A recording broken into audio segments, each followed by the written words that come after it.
So when you push against something, no matter how right you are in your conclusion of the wrongness of the thing you're pushing against, you split your energy, because the source within you understands that this is a universe based upon law of attraction, and that there is no exclusion anywhere in this universe, which means when you see something you want and you shout yes at it, you include it in your vibration. But when you see something that you don't want, something that you call abhorrent or wrong, and you shout no at it, you split your energy, because when you see something that you push against, you're not pushing it away. You're including it in your vibration and calling it to you.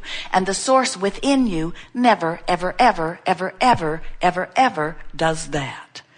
If source within you would blame your government or your president or somebody like you do, you wouldn't feel so rotten when you do it.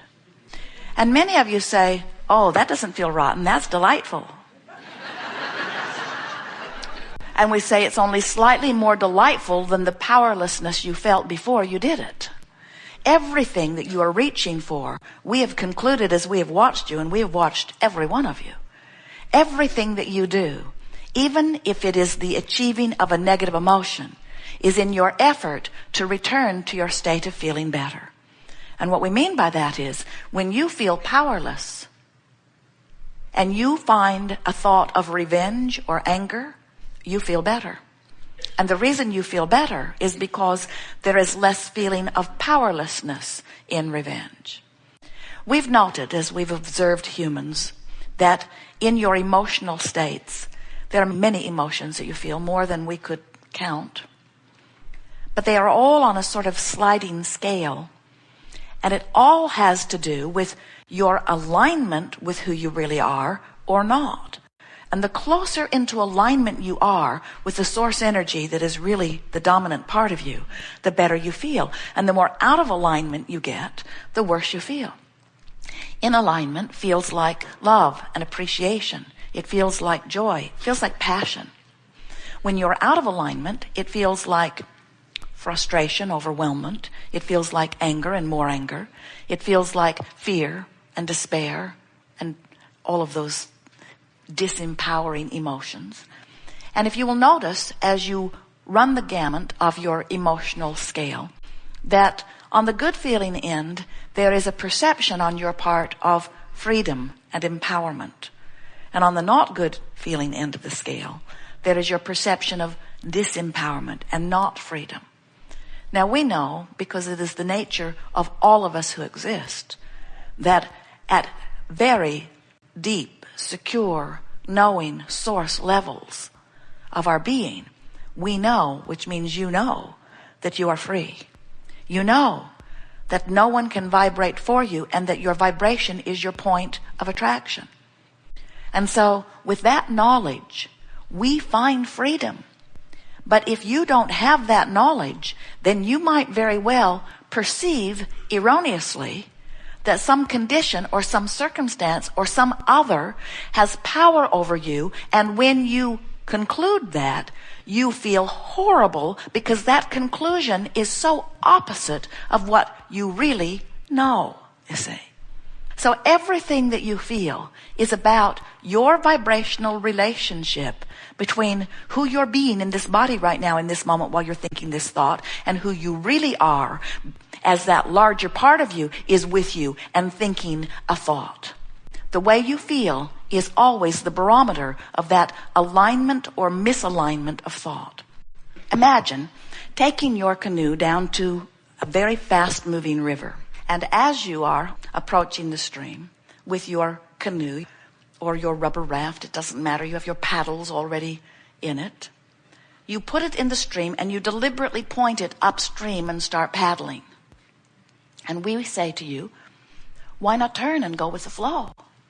And our human friends invariably will say, oh, Abraham, that just seems lazy. Anybody could do that. And besides that, everybody that I know that's worth anything is paddling upstream. We take classes in it. We build our muscles up to do it. And we compare ourselves to one another constantly to see how well we are doing in fighting the current. And we say, but if you would just let go of the paddles, the stream would turn you and you could have a very nice ride on the stream. And our friends, our physical friends, almost always say, but Abraham, you don't understand. My mother paddled upstream, her mother paddled upstream. Everybody that has any prowess in this physical world at all, every monument that's ever been built was for somebody that paddled upstream. You want a best-selling book? You got to paddle upstream. You have to dig deep, deep holes for yourself, and when you climb out, they give you plaques and awards and things. And our human friends tell us, they say, we've heard there's even more rewards in heaven for those who paddle upstream. And we say, and we know, nothing that you want is upstream. Nothing that you want is upstream. Everything that you are asking for is in that flow. And the reason we know that is because we've seen the stream. We know how it progressed. We know that it brought you into this body. And we know that when you give birth to a rocket of desire, it becomes part of that stream. And we know that the source energy part of you has become that which you are asking for. And by law of attraction is summoning you to the expanded version of you. And that is what created the stream. Do you get that? Law of attraction is the basis of this stream. So you are consciousness which comes into this body and thinks a thought that then attracts unto itself. And when you go with that flow, you feel the power of that stream. Jerry and Esther and friends had a wonderful day riding on the very fast-moving river in Colorado. And as they were driving up the canyon in the bus, along with all of the others victims who would soon be in the stream, they were looking at this stream in amazement. They could not believe the speed of it, the ferocity of it, the way the water was spouting up as it was going over the boulders and around the bridge abutments. Esther and Jerry turned to one another more than once and said, we must be out of our minds. And as they put their raft into the river, it was perfectly clear to them. There was no way they were going to paddle upstream in this river. This river was going to have its way with them. And we want to tell you, your river is going to have its way with you too.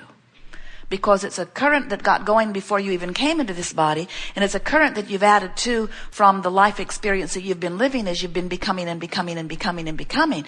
And this stream is flowing, and you got to go with it if you're going to feel good. You can't buck the current, and when you do, you don't feel good. As Jerry and Esther and their friends were flowing down this river, this raging river, their guide pointed out to them, notice these big rocks in the river. He said, they are rooted to the floor of this riverbed. They're not flowing. And if our raft gets up against them, we have no way of turning the river off. And that fast-moving stream will upend us. It will dump you in the river. Or worse, it will wedge you in the rocks and the river will just beat the life out of you. And then he called their attention to page 5, paragraph 3 of the release form they'd signed, where the likelihood of them surviving this river trip was very remote. Esther didn't read it. She just signed it. Whatever. She said, whatever. First paragraph was too upsetting to read the rest of it. And our point is, when the living of your life causes you to get this stream moving really fast, and then you get hung up on some issue that has you clinging to the floor of the river doesn't stop. It beats you up. And that's why sometimes friends say to us, Abraham, why is it that when I began doing this work, all hell broke loose in my life? And we say, because when you begin thinking about what you want and why you want it, when you begin allowing yourself to sift through the data of life and let the desire begin to flow in the way that it eternally must, and you don't go with that faster and faster and faster moving river. In other words, a car that's going 100 miles an hour and hits a tree is a bigger problem than a car that goes 5 miles an hour and hits a tree. So the more you live life and the more deliberate you become, the more you deliberately weigh what you're living and identify what you want, the faster your current begins to move. And the faster your current begins to move, the more important it is that you turn and go with the flow. Some of you have been listening to us talking about this emotional scale, and we talk about on one end of it where love and appreciation is, that's where you want to be, and the other end of it where despair, where fear and discouragement are, you don't want to be there. And it gives you the impression that we think that you should turn your boat downstream, put a motor on it, and get all the way over here as quickly as you can to love and appreciation and joy. And we want you to understand that that idea goes against your logic when you understand that the stream is already moving. You don't need to put a motor on your boat. In fact, you don't even need to turn your boat around. You don't have to turn the boat around and paddle downstream. Just stop paddling upstream. When you stop paddling upstream, the current will turn you. So you've just got to stop doing that thing you do that's not letting you go with the flow. And when you stop doing that thing you do that's not letting you go with the flow, you'll begin to go with the flow. And that's the turning point that we want you to be aware of. In the moment that you turn in the stream, that's when the relief factor will be clear to you. Now, you're going to feel a certain kind of relief when you go from absolute despair and feeling of powerlessness into revenge. There's a certain relief in that. You're going to feel another relief when you go from anger into less anger. There's a relief in that. You're going to feel another sensation of relief when you go from anger to frustration. You're even going to feel relief when you go from hoping to believing. You're going to feel relief when you go from believing to knowing. When you make the effort, moment by moment, segment by segment, day by day, to reach for the best feeling thought you can find, the best feeling thought you can find, where you're looking for things that feel better, not the best feeling thought you've ever thought, just the best one you can find from where you are, so that you are just aware, is this an upstream thought or a downstream thought? Is this an upstream thought or a downstream thought? This analogy has been so helpful to Esther. She's driving the monster bus. They're wailing down the freeway. Jerry's in the back doing something. And commonly Esther will say, "Can you hear me?" And Jerry will say, "Yeah, I'll be right there." And then he'll stop doing whatever he's doing and he'll come forward to have a conversation with Esther. And he'll get there and she will not say anything. And he'll say, "Yes." And Esther has been saying lately, "Oh, never mind, it was an upstream thought." In the amount of time that it takes Jerry to put down his pencil or whatever he's doing and make his way forward, Esther's had a chance to reconsider. Take a beat or two before you begin speaking the first thought that comes into your head and ask yourself, is this an upstream thought or a downstream thought? Is this talking about what I want, or is this justifying why I want what I want? And can you feel the difference? There's a big difference between talking about why you want something and defending your reason for wanting it. When you're justifying or rationalizing, when you're pointing out, when you're still pleading your case to your mother, when you're pleading for something, you're upstream. No matter how you try to smile and how sweet you try to make it sound, when you are justifying or defending or rationalizing, you're upstream. And when you stop doing that, when you just withdraw that thought or that comment, you'll feel the stream begin to turn you. And that, friends, is the work. That's the only work. In fact, it is so much the only work. We want you to understand that it has to be enough because it's all you've got. You can't turn in the stream and all of a sudden be over here. Can you imagine Jerry and Esther saying to the river guide, "Where is this boat going to come out?" And he would say, "Oh, several miles downstream, close to Fort Collins." And so Jerry and Esther would think about it, being the very deliberate creators that they are. And they would tell him, "Well, let's load the boat back up on the bus and let's drive downstream a few miles. We would like to put the boat in the water about 500 yards from where we're going to get out. We like instant manifestation." And he would say, "Okay, crazy lady, but I thought you wanted to ride on the river." And this is the thing that we want to say to you. We'll leave the crazy lady part out, but We thought you wanted a ride on the river. And the reason that we want you to get a sense of this ride on the river is because we know that while you're riding the river, that life is causing you to contribute more to that vibrational escrow. So you're not ever going to get it done. Life's going to cause you to continue to become more, and the non-physical part of you is going to continue to precede you in becoming it, and is going to continue to create the stream by calling you forward. And so you're not ever going to catch up with who you have become, because you are an eternal being.